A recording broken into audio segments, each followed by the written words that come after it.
Hello, welcome to Honest Evil. Today we're going to talk about OnePlus, where their current situation is, and their current downfall. Let's talk about it.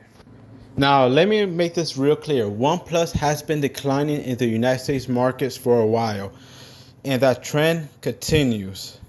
Now, for why the reason this downturn of sales in the United States come down to? Well, it could be several factors. First off, it could be poor customer support, quality control issues, and increased price have all played a role in diminishing customer demand.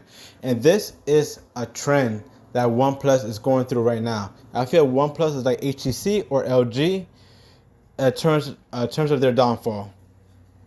Now, let's go to the very first part, customer service and quality control. Now, I had a OnePlus N30. I never had an issue with it. Never will. Great charging speed. It was fast. The software support was only 1 year. 1 year software support.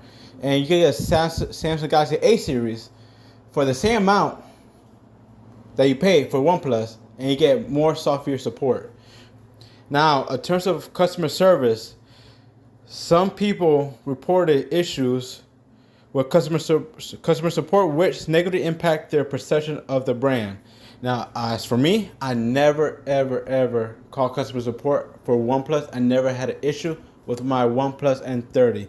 Now, that phone was amazing. For a budget device, that was amazing. I never had an issue with it. And the charging speed was amazing, phenomenal. Now, if you go to T-Mobile store or Metro by T-Mobile, and I think AT&T, I haven't seen a OnePlus device for a while. I see them online, but I don't see them in retailer stores. I don't see them in Best Buys. Now, for me, I haven't seen an HTC for a while. I see TCL here and there, but as terms of OnePlus, I haven't seen them, and that's a concerning part of this trend. It comes down to the focus of OnePlus. Back then, OnePlus used to be, how do you say it? A budget king, where they sell a phone for $500, but you get all the specs you want as a high-end device. I forgot the name of it. I apologize for it. But I think they call it Budget King, or like a mid-range phone could compete with a high-end flagship. That being said, OnePlus is no longer doing that. Now they're trying to compete with Samsung, Apple in these markets, and they're losing badly because what I see is that if you pay for a OnePlus, that hard-earned cash that you worked for, you get Samsung or Apple or any other brand with better features that can actually do more stuff than the OnePlus. How I see it, OnePlus is trying to compete with Samsung and Apple.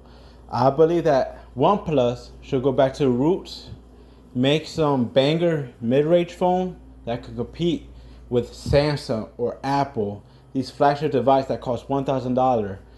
If OnePlus could go back and make a phone that's $600 or $700 flagship standard, I think their market share will go back up.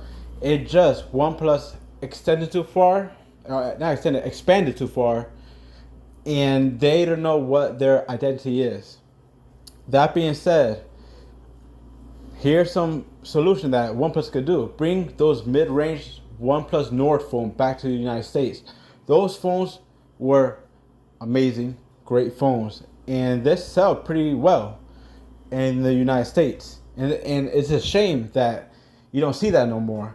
They're just sending out flagship phones that, granted, they're not $1,000, but very expensive.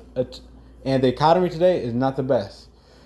So all I need to say is OnePlus needs to find their value, needs to find their customers. They need to go back to their roots where they can actually start from the beginning and gain customer support again, because today in 2025 the market share has collapsed. So in 2023 it was 6.1, the market share. Now it's 3.9 in 2024, and that is a major drop, a major drop of sales.